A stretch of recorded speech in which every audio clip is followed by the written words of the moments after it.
Join your host, Maddie Roche, as she brings you into a community of fee-only financial advisors who are successfully building profitable businesses that serve the next generation of clients. Learn from innovative advisors whose unique stories will inspire you to dream big and take action on your goals.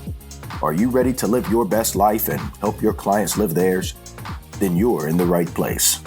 Hello, and welcome to this episode of XYPN Radio. I'm Maddie Roche, your host.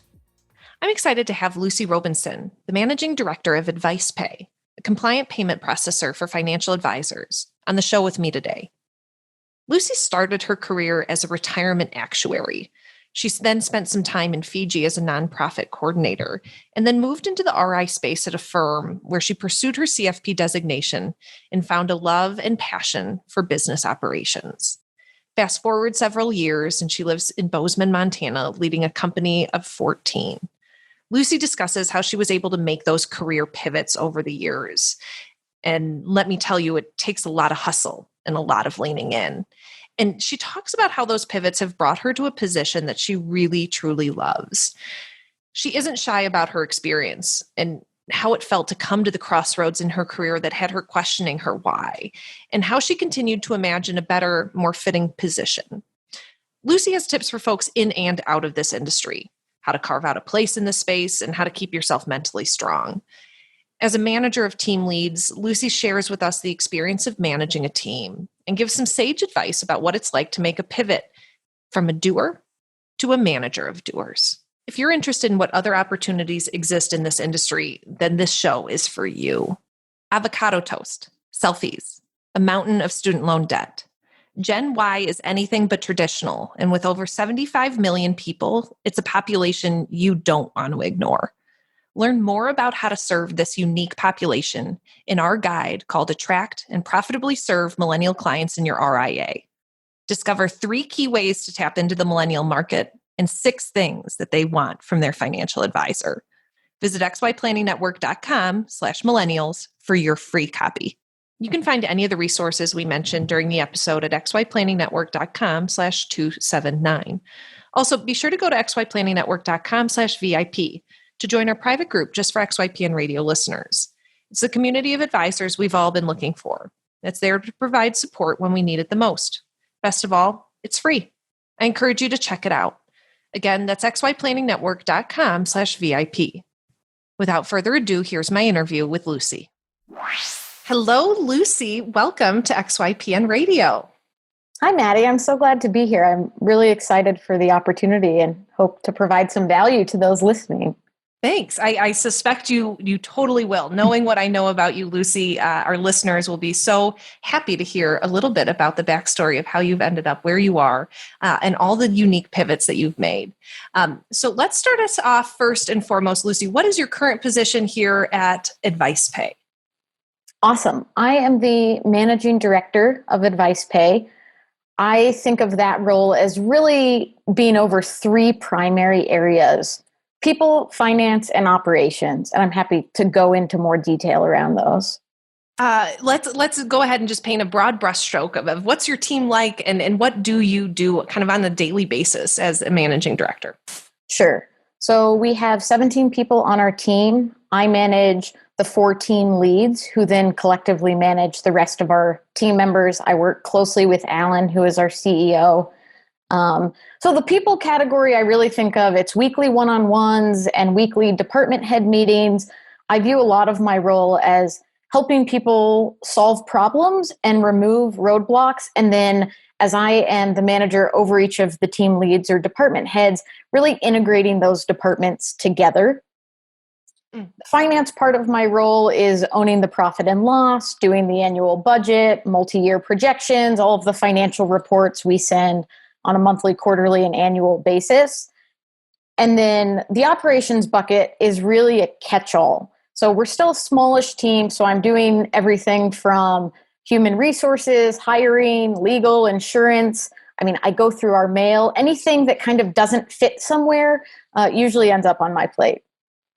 Wow, that is a lot. And Lucy, I'm wondering, can you tell the listeners what is AdvicePay for those of them who don't know?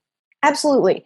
So AdvicePay was really born out of the need for a compliant payment processor for financial advisors who want to get paid a fixed amount on a monthly or quarterly basis. So most of the advisors using AdvicePay charge their clients a fixed amount on a monthly basis.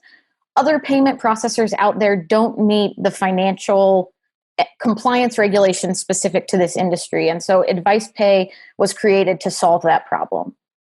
Awesome. And can you give us a little insight into kind of who you serve predominantly, whether it's percentage of independent advisors versus others? What is the makeup of kind of who you serve? Absolutely. So we started working with XYPN Network advisors only. So in the early days, going back to 2017, 100% of our users were XYPN Network members. Now about 30% of our users are XYPN members, and we've really pivoted and expanded our reach to help more financial planners do fee-for-service financial planning.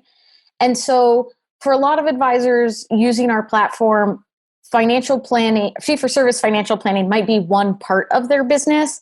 They're expanding, they see where the industry's going, they want to add it, while still offering an AUM model or some of the other more traditional models they're offering. Awesome. Not only do you know how to run a business, Lucy, but you're talking the talk of a financial advisor. And that's because there's a plot twist here that you, in fact, are a financial advisor and have been in a previous life. Can you talk to the listeners a bit about that, please? Sure. Let me just do a quick backstory. I went to Virginia Tech. I was not in the financial planning program. I didn't even know it existed.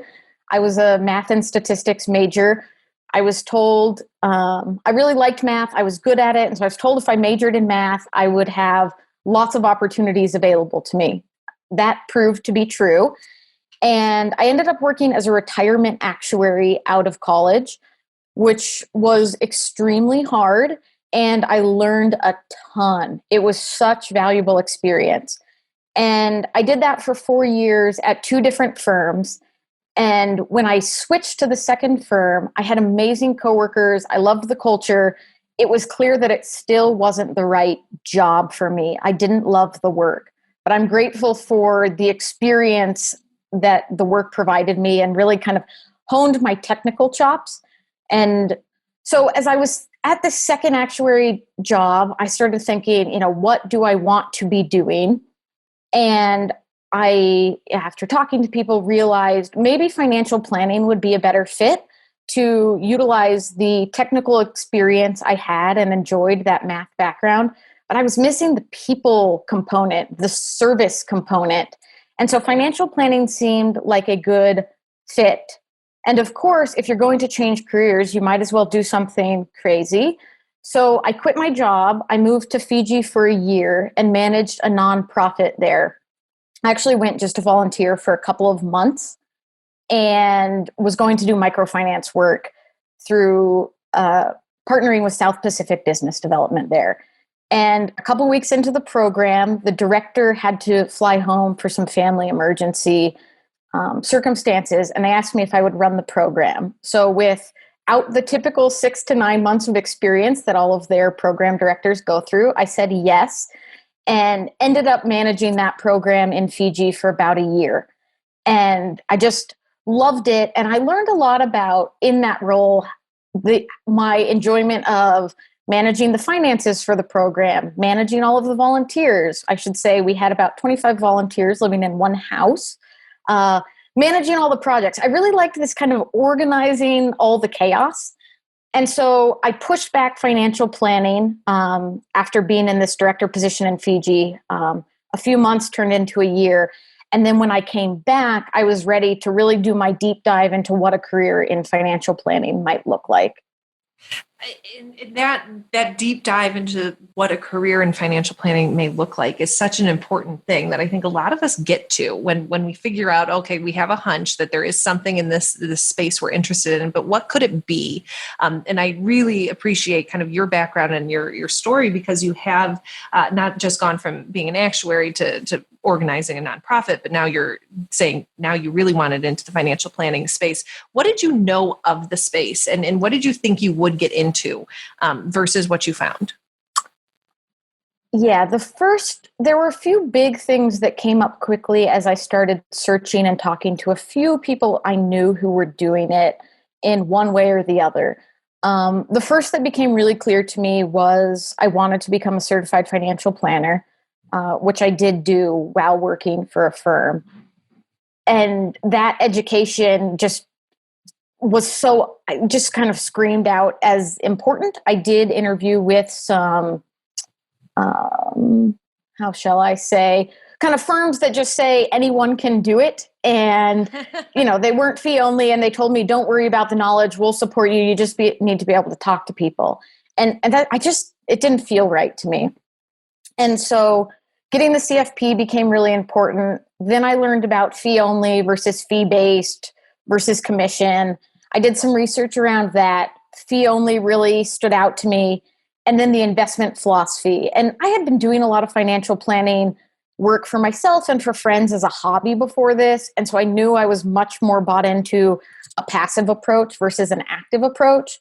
So with this kind of CFP, fee only, more active approach in mind, I learned about NAPFA, which is, an association of financial planners who are fee only.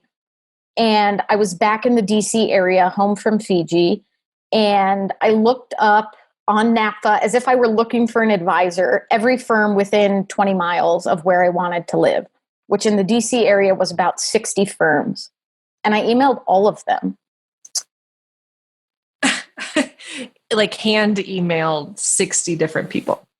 Correct. There were certain things that were the same in every email, but I tried to customize the emails to be personable.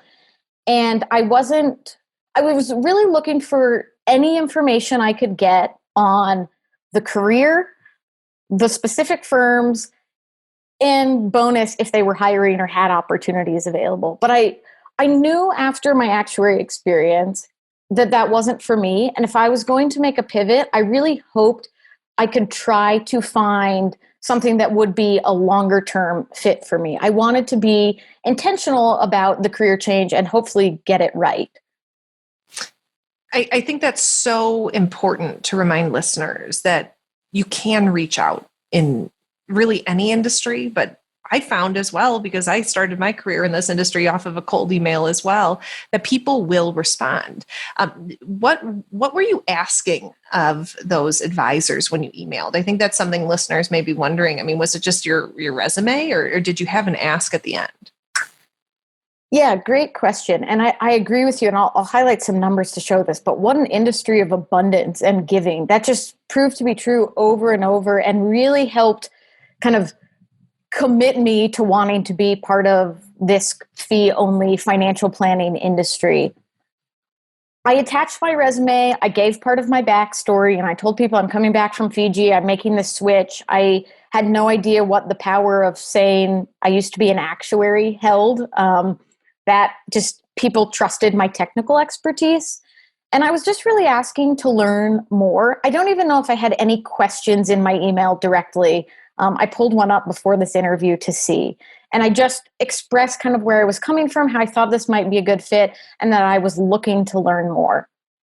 And so if I can break down, because I think this is interesting and helpful for people to hear who are considering the industry. So I emailed 60 firms. Half of them didn't respond, which means half of them did, which is amazing. That's huge. About 25% responded and said they weren't hiring. But from those, I got emails, so we're talking emails from people telling me, here's where I would look. Here's a friend in the industry who might be hiring. Go look up this, new planner recruiting. Here's DFA, like all these ways I could consider getting into the industry.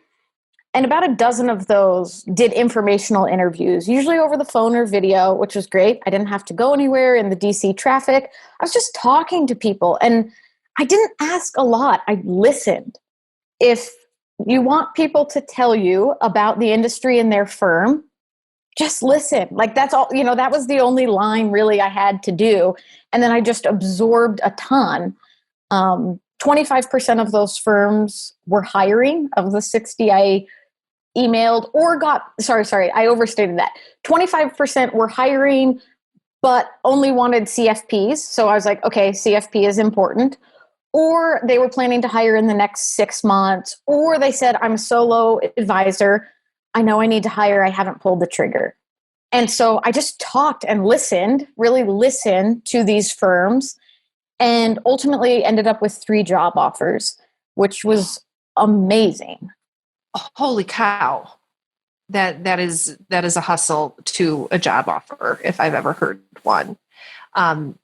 What really struck me, Lucy, as you were talking, was the responses from advisors of, I haven't hired yet, but I need to. Yep. I could just sense the urgency in your voice of having talked to hundreds and hundreds of advisors over these years, that there is a point where fee-only advisors, as they build their businesses, reach where they think, oh, shoot, I should have been thinking about hiring a long time ago. And so I think you really exemplify that a simple cold email to someone can actually help change the trajectory of their firm too. Yep. By finding someone who's willing to take the initiative to email them and say what their credentials are, makes it a heck of a lot easier to get that person in for an interview.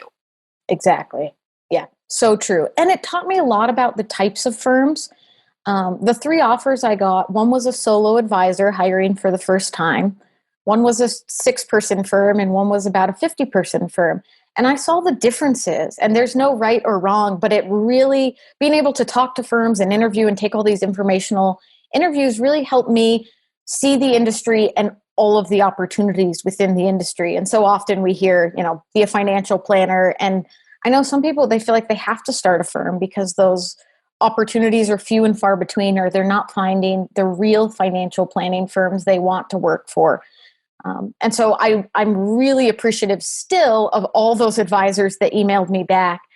And, while it led to a job, it also meant when I went to the local NAPFA and FPA events in the DC area, I knew all these people. And so I just kept getting this feeling of an industry of abundance where I could talk to people and collaborate and learn from them, and they would ask me and I would ask them questions. It was really remarkable. Yeah, it sounds so remarkable. And I love hearing the story because as a woman of similar age to you, I felt a very similar environment as I began to even learn about the fee-only space, that there were people on the other end that were actually interested in educating me about it. And I think that that's really the torch that a lot of XYPN members and people in the fee-only space really feel like they need to, is that there's a whole bunch of people in this industry that don't even understand or care about the fee-only space, let alone someone who's trying to enter into it. I'm wondering, Lucy, did you take one of those 3 jobs? I did. I took a job with the 6-person firm. So I got a job out of it. I got an amazing mentor. My manager at that job was phenomenal. Great owners at that firm. It really was an awesome firm. The type of job where I was in financial planning meetings my 3rd week of work. I was trusted to present small portions at first, but here's what you're responsible for in the meeting. They paid for my CFP program. They let me leave early to go to my CFP classes. Like, I can't say enough about how much it prepared me for the next thing. And also, we didn't know there would be a next thing or when there would be a next thing, but how supportive they were when that opportunity came. But I just, with the right manager and team, I was able to learn so much.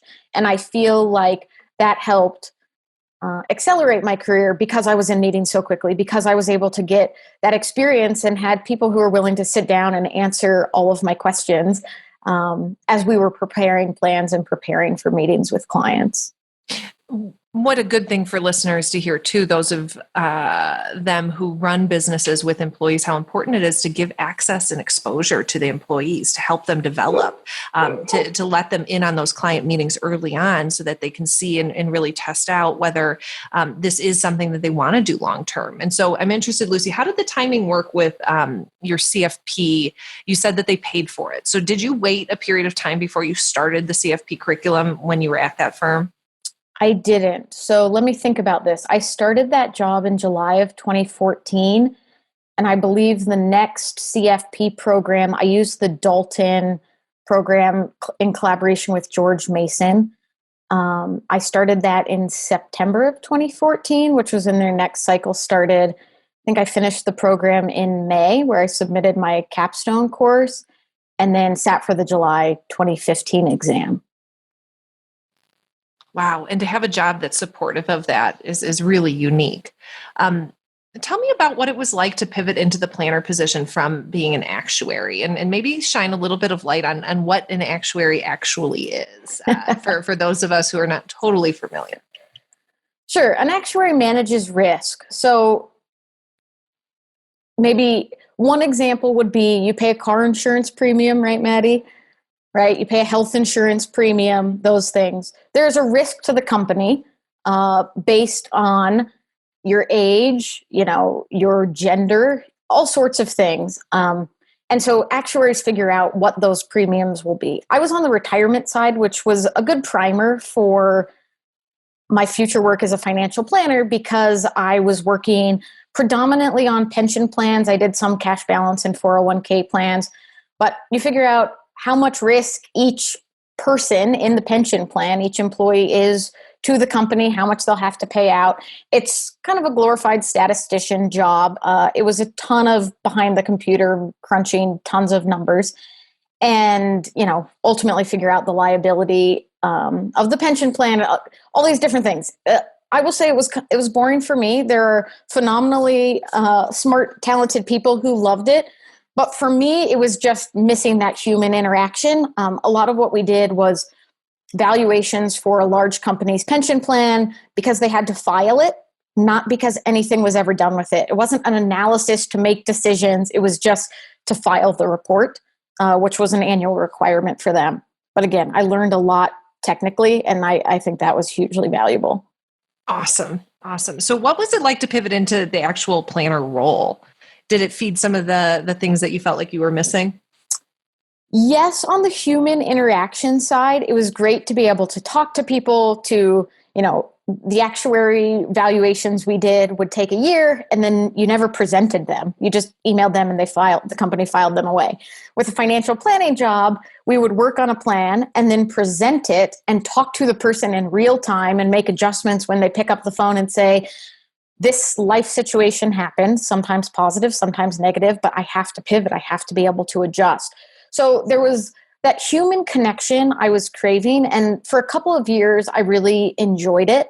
And because I felt like I was learning so much. And then I think I hit a little bit of a wall where I felt, and I think in the first 2 years, I updated or created 150 to 200 financial plans, which was amazing opportunity. Again, I'm grateful for the firm to let me experience that much in such a short amount of time. But it just started to feel redundant to me. And at the same time, I found I was really enjoying the small business operations side of the firm. So I was working on a lot of projects at the firm, like implementing rebalancing software. When I started, they handed me basically a printout of a portfolio and a pen and said, here, figure out what trades we should make. Then I implemented an Excel template that did it. Then I implemented rebalancing software. Things like adding scheduling software, workflows to our CRM. I just loved that stuff and found ways to improve efficiencies there. And so I ended up doing about half financial planning work, client-facing work, and half in a role as director of operations for the firm. Wow, I love that you were interested and that you felt yourself being drawn towards these other aspects of the business. And I think that so much of the challenge for folks looking to pivot careers is that they can't really picture what the full breadth of options really are when you pivot careers. You think, okay, financial planning must just mean that I'm a financial planner, but the access that you were granted at this firm really let you see, kind of broadly speaking, what roles exist within a firm. Can you talk a little bit more about kind of those components to running an RIA and where folks may slip in? Yeah, it's such a great point. There is so much opportunity beyond a financial planner who has a book of business, who works with clients and is revenue producing. And I think the industry is coming around to that more and more. When I accepted the job, they knew they wanted this rebalancing software implemented. So I knew in the job description that would be one of my roles in kind of the early part of accepting the position. And then I think it's important, and one of the things I've learned, at least personally in my experience, is, say yes to opportunities and take initiative to do things without it being your job description. So I didn't become the director of operations and then start doing these things. I started proposing these things and implementing them and working on projects where I saw we could add value and add efficiency before I was given the title, before it was part of my job description. And I think that's really important. Also, at this time, I just was really hungry to learn. And I think in our lives, there are seasons when we're deep in our work and we're doing a lot, and there are seasons when we're learning a lot. And so I had a commute I didn't love, and I discovered podcasts, and I just listened to a ton of podcasts, and I soaked in a lot of information, and then would think of ways, oh, we could do this differently, or down the road, maybe we could do this. So for me, it was also a period of learning, and I could soak in a lot of information and see how I might apply it to this firm or, something down the road. I wasn't necessarily thinking that way, but I just couldn't get enough of how are small firms operating in the financial planning landscape. We go back to those informational interviews I did. One of the 30 that responded was one of the founding members of XYPN.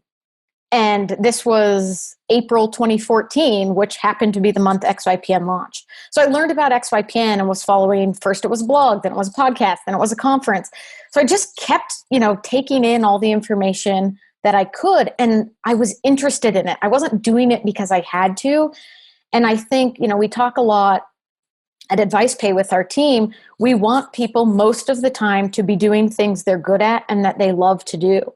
And if I love to do really deep technical analysis on financial plans, I could have done that. And I admire planners who do that. What I found is I really liked and enjoyed doing the operations side. And sometimes we forget that what we're good at and like to do isn't what everyone else likes to do. And I found a lot of planners started reaching out to me, and I realized more and more, oh, this is something. I was taking calls from planners I was meeting at conferences. And I just realized this is more than just what everyone does or everyone likes to do. Yeah. And I think there's some beauty in that and being able to give yourself some permission to change that, you probably did enjoy your job as an actuary at different points, but this idea that even as a planner, you may come upon a time where you're 3 years deep into building your business and you realize I don't like financial planning.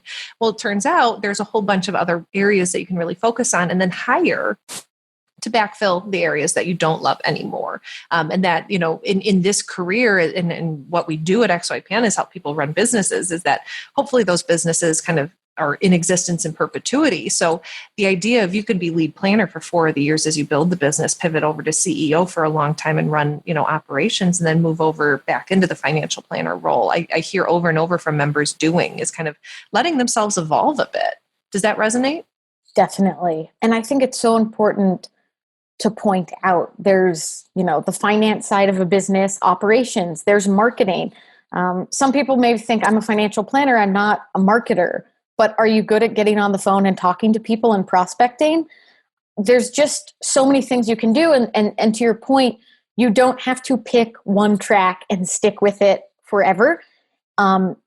Especially if you want to expand and hire in your firm, you hire for the things you don't like doing anymore. And there are also, different ways to get involved. Maybe you really like the investment side. Maybe you want to work for an investment company. A lot of XY Planning Network and AdvicePay team members don't have a background in financial planning, and yet they're heavily involved in the industry. So there are a lot of things we can do. And one thing I would encourage people to do is not feel like they have to know. If I can share a little bit of a story, I remember the first and only birthday I ever thought, oh my gosh, what is this? Is when I turned 23. And I think our school structure and growing up is all around timelines and constant feedback. And you finish one course and one project and you get a grade and then you move on to the next semester.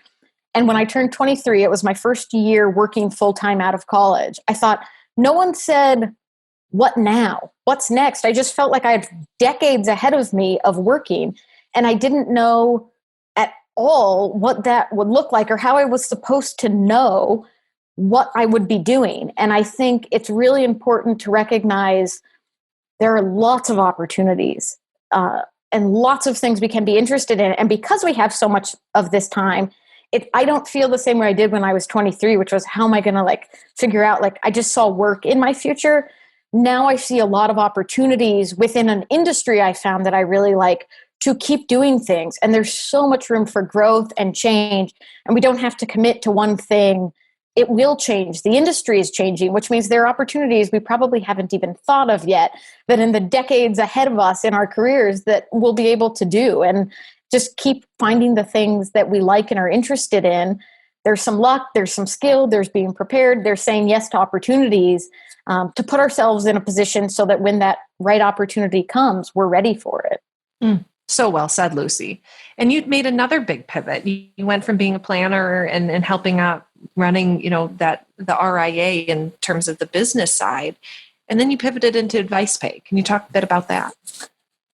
Yeah, as I realized I really liked the operation side and the small business side, I felt like I was implementing a lot of great things at my financial planning firm, these technologies, efficiencies, processes that I've talked about.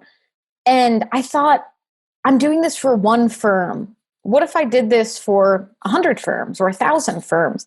And so I really wanted to work more with advisors than with clients directly. And I feel like that's what AdvicePay has afforded me the opportunity to do. So when I started, I was what we called then a practice management consultant. My job was really to help educate planners who weren't doing fee-for-service financial planning on what it was, how they could incorporate it into their firms. And I did that for almost a year at AdvicePay. And because I had been doing all of this learning around fee-for-service and where the industry was going, all these podcasts and books I was listening to and learning from, I was able to talk and teach about fee-for-service financial planning.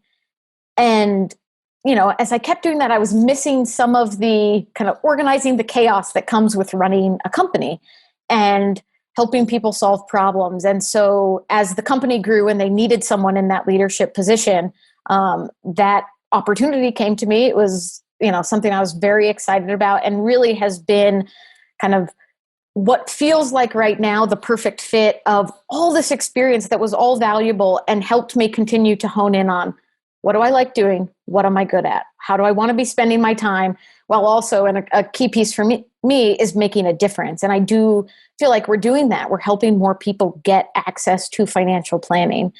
And so all of those things, I could never have predicted at 23, right? When I just see years of work ahead of me, what would come. But all of those things together, as I continued to explore what I was curious about and interested in, helped me feel more prepared for the opportunity and the role I'm in now. Can you talk a little bit more about your current role? I love this side of the people management. And I think we don't talk about people management enough on this podcast. And I'd like to change that a little bit because so many people, whether you are managing an intern or a VA or a paraplanner or a full-time staff member, or even, peer managing a teammate and a partner, I'm interested in how this is all built on itself over these years so that now you are in charge of department heads and being able to really set tone and culture. Talk to us a bit about your role as a manager. Yeah, what a big question and what a big responsibility. I think one of the biggest things that I have learned in my management position now that differed in some of my past jobs, I managed one or two people. I managed an internship program. I managed volunteers in Fiji. The big difference in this role and the accountability I have in this role now is the mental energy it takes. And I think to be a good manager, you have to care. You have to care about the people, the company, the mission, what you're working on. And in past roles, when you get through the emails for the day and the tasks for the day, you close your laptop and you leave. At least in my experience, I didn't take work home with me, so to speak. We're all home. So out of wherever your work perimeter is right now. But in this role, I feel the mental energy of the people I'm managing and of the company. And when you're looking at financials, like I feel all of that more. And I'm sure a lot of these, business owners who are listening can relate to that. It's a different mental exercise. And I think that's really important to point out. Again, because you have to care. So you want to be doing that, but you also have to find ways to balance that so you're not constantly thinking about it. And so I think part of that is recognizing my job as a manager and in the position I'm in is to be interrupted. My job is to be available. My job is to attend my weekly one-on-ones with rare exception, things like vacations. I don't miss those. I am to work with my team members to remove roadblocks and solve problems.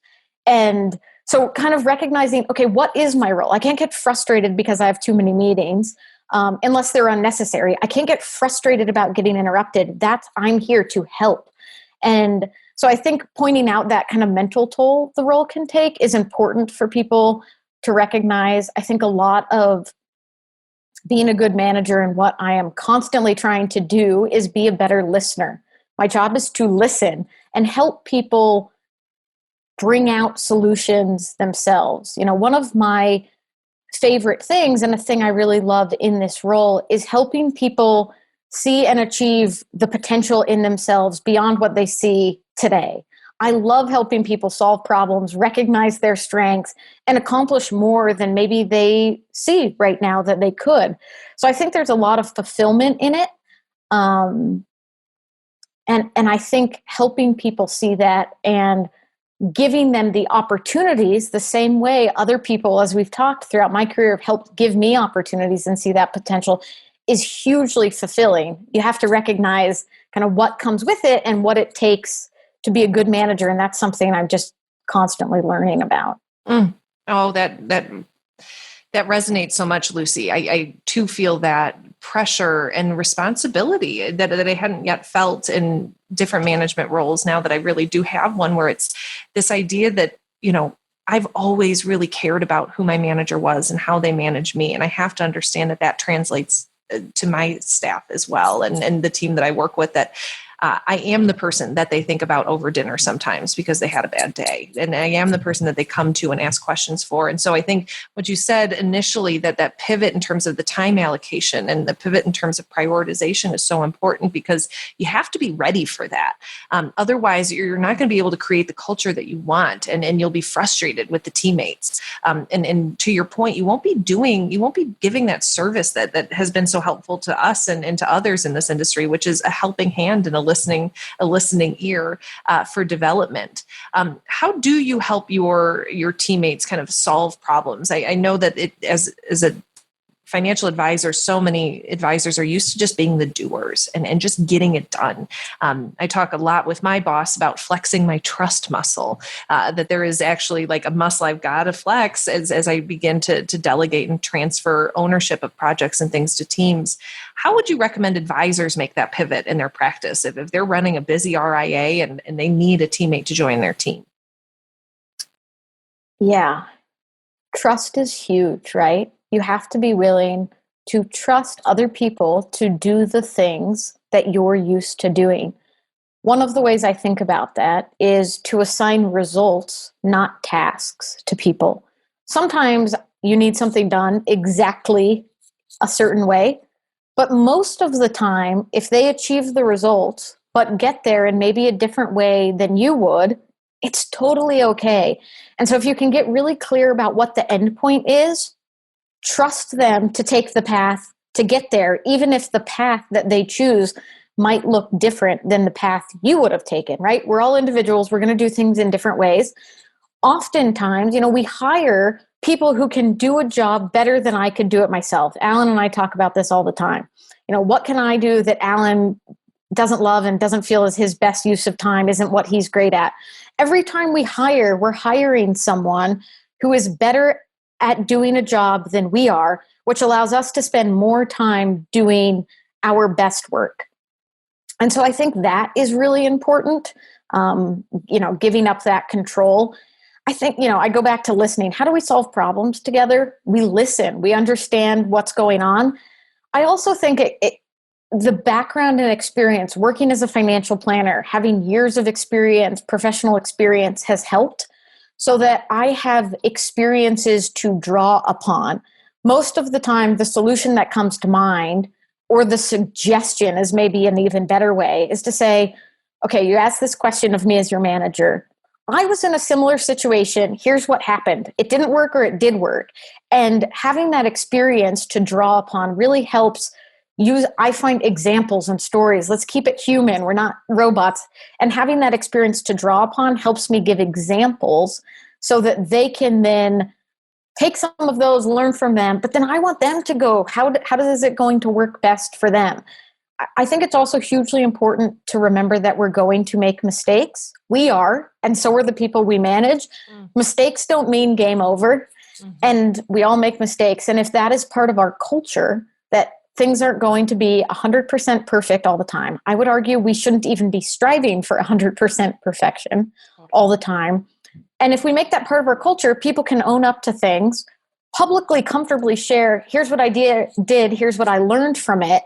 And we continue to learn together as a team. And just, I have found I like working on a team because I have more people, more experiences, more backgrounds, more strengths to draw upon. So I really see that as kind of a success. And I've seen that as our team continues to grow, that we're able to learn from each other and benefit from diversity of backgrounds. Not everyone came from the financial planning background. Not everyone grew up the same way. All these differences help us learn together and collaborate and solve problems better together. I think not just the one-on-ones, but then recognizing what issues should we bring up in the team meeting and get that group thing to help solve problems is hugely important. Totally. A couple of things that you mentioned really struck with me is that these mistakes, I think, are such good learning opportunities. And as financial planners, and I am not one, I've worked with enough to know that they're perfectionists in a lot of ways, but to be able to look at mistakes as opportunities when you're developing people as being one of the best things that can happen early on is a good mistake, and to lay the foundation early on with your teammates that mistakes will happen and here's how you'll address them, I found to be an incredibly helpful tool to be able to address mistakes immediately and to know that they'll happen. But what also, struck me is your discussion that people can do things better than us. And as entrepreneurs, I imagine it's incredibly hard to believe that there's no way someone could serve the clients as good as you. There's no way they could write those introductory emails as good as you. Do you have any samples of things that folks can test out early on in relationships, whether it be with VAs or paraplanners, that could help them flex that trust muscle that there is? Because once you experience the taste of delegation, you're not going to want to walk away from it. I can almost assure you. But getting to that point is so hard for so many members. Any recommendations for finding some Lucys out there that might be able to help them out? Yeah, what a great question. I think back to the financial planner who let me in meetings week 3. He knew it was going to take more time up front for him to tell me, here's the part of the meeting you're responsible for. Do the analysis, then I'm going to review your analysis, then we're going to talk about it together, then I'm going to have you practice what you're going to say. And that took more time for him than to just do the meeting. But by taking the time up front, right, whenever we hire, more time up front leads to more payoff down the road, right? We have to spend the time up front. So I think that's a big part of it. If people are feeling nervous, what are the low risk activities, right? It doesn't have to be client facing, or identify a client who might want to be part of that. Who's your teacher or educator client who might love the opportunity to be in the meeting with the financial planner? And you say, this is our new hire. We're super excited. We're going to let him or her, or they, I should say, test out what we're going to be teaching them in this financial planning process. Get a client who is excited about being a part of that. Also, there are a lot of things like, I think sometimes, and maybe this is my DC upbringing, everyone on the Metro felt like they had to get, they're like all in a rush. They won't smile. They won't say hi. Everyone is like in a hurry to get to their job. And I think everyone feels like their job is the most important. And the world's going to fall apart if they don't get it done. There are lots of things you do that someone else could do, and you have the opportunity to check. There's no like dire consequences if they do something and you have to make some edits and make them with them. So I just think maybe a little perspective on what is the work we're doing, recognize the time component and identify things that take a lot of your time but aren't the best use of your time that you could delegate to someone in a way where you would say, I'll check this and we'll go through it together and they'll get better at it. And there's really no like worst case scenario. So I think that maybe a little perspective on kind of what you're doing that you don't like, and some of those things might help people get comfortable delegating more, trusting more. It is in a lot of ways, I think, low risk. And do it with them. Make it collaborative. You don't have to kind of send them out in the deep end. Don't set them up for failure either. And I've always enjoyed giving them enough flexibility to come back with something that's even better than assigned. Is all of a sudden you can get a teammate that knocks your socks off because you gave them a little bit of flexibility to do it the way they want to do it. And I think that idea of tapping a client to kind of engage in that development, that you're building a firm that is going to have a new staff member that could carry the torch for you. That's how people learn is being human. And what we started this interview with is how inclusive and supportive and abundant this group of people are that occupy this industry. Lucy, it really resonates with me when you talked about what a heavy and important role a manager is. And I think that that's true as financial planners too. And that, you're dealing with people's money, you're dealing with people's, futures. How do you stay sane to be able to show up the way you need to? And how do you ensure that you're the best Lucy every day that you can be? Wow. That's an important question. Always, I would say, especially this year. Frankly, I'm not the best Lucy every day. And I think giving myself some permission to say, here's my best today, and it wasn't the best yesterday compared to my best yesterday or what my best could be tomorrow, is okay and important, to recognize that we're going to have fluctuations in what we can give every day, and that's okay. I think this year especially, I've been working from home since March this year, and I've been reminded repeatedly that I'll get into a groove with what works in terms of self-care and routine. And then I'm surprised 4, 6, or 8 weeks later when I'm like, this is not working. I think our bodies, our minds want some change. And so what works now, as the world changes, as our routine changes, it's like exercise. If you do the same routine every day, your body starts to not really see the benefits from it. It's used to it. And so expecting your routine to have to change, I've found to be really valuable. For me, some of the consistent things for, 6 years now, I walk for about an hour every day. And that it gets my body moving. It gets me outside. I'm doing it year round, and we live in Bozeman, so it can be done. I found that time outside. A lot of times I'm listening to a podcast. I try to incorporate just some time to think, to process. I think that's really important as a manager, to let our minds wander. Sometimes that's when great ideas come. So walking has been a consistent one for me, but then I go through phases of breathing exercises, hard exercises, exerting our bodies, resting beyond kind of being on our phones or idly watching TV, really intentional rest. I take vacations. I also time block. I found that to be really helpful. So Monday mornings and Friday afternoons, I block so I can avoid meetings for a couple hours. So I can kind of set myself up for the week. And on Fridays, review and go over, catch up on anything I didn't get to during the week. And then I block Tuesdays for meetings. But what that leaves is Monday afternoons, Wednesdays, Thursdays, and Friday mornings for me to be available. I try to stack my meetings so that I'm in that headspace. So scheduling things I've found to be really helpful, and be intentional about my schedule. Like I said, then it will change and something else will work better for a time. And then I've got to change again to keep myself engaged and in a routine that works. And then I would say, again, recognize the seasons and times you're in. There are times in my career when I've been reading tons of blog posts, listening to tons of podcasts. There are other times where I have to cut out a lot of that noise. I think that's true for a lot of planners who are also business owners. There are times when you learn a bunch of stuff and then you've got to cut it all out so you can implement it and make progress. And just recognize that those phases change, and it's okay. Also, right now, some people, some of us, are in maintenance mode. That is also okay. We don't have to be going. So I hope some of those tips help. I think it's so can be so individual. What do you need today? The last piece I'll share that's been really helpful for me over the last couple of months, especially as I'm working from home, and there's always more to do, is to set for the day, what are the 1 to 3 things I need to accomplish for it to be a successful day, for me to know when I'm done. What do I have to get done today for me to be done? Because otherwise I could work forever. And that can be easy to do when my work is just my laptop in whichever room of the house I've got it in. And so I've found that to be a helpful strategy as well. Lucy, I took notes during that. You have been a total joy and so helpful, both to me professionally over these years, but certainly to our listeners after this podcast.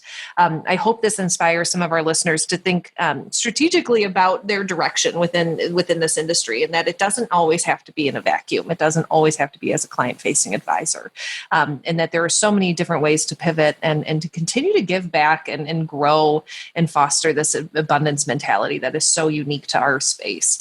Lucy, you're a total badass. I'll just say that right out of the Thank you. on the podcast. It's been a total joy and pleasure to work with you over these years, and you bring so much to the team and to your team. I can't thank you enough. But for this interview, thank you very much, Lucy. Thanks, Maddie. I think to add one more thing, if I could just encourage people to expect to have opportunities, expect your career to change and evolve. When I made the pivot into financial planning, I did that to be a financial planner. And what I discovered is I want to be in the financial planning industry. And now I'm on this AdvicePay adventure that I love. And I'm excited for unknown adventures yet to come. So let's, enjoy the adventure, enjoy the season we're on, and continue to expect new opportunities to come up. There are a lot of room for a lot of talents and skill sets and jobs within this industry itself. Perfectly said, Lucy. Thank you so much. Avocado toast, selfies, a mountain of student loan debt. Gen Y is anything but traditional, and with over 75 million people, it's a population you don't want to ignore. Learn more about how to serve this unique population in our guide called Attract and Profitably Serve Millennial Clients in Your RIA. Discover 3 key ways to tap into the millennial market and 6 things that they want from their financial advisor. Visit xyplanningnetwork.com/millennials for your free copy. Be sure to join our VIP community at xyplanningnetwork.com/VIP to hang out with other XYPN radio listeners, ask questions for future mailbag episodes, and finally, to find a community of like-minded financial advisors. Thank you so much for joining me today. We'll see you next time. You are not alone and you are not crazy. It's scary starting, building, and growing your own financial planning firm, and that's why we put together a free private community just for you, the Cutting Edge Financial Planner. Go to xyplanningnetwork.com/VIP or text XYPN Radio to 33344 and join a network of thousands ready to change the lives of Gen X and Gen Y clients.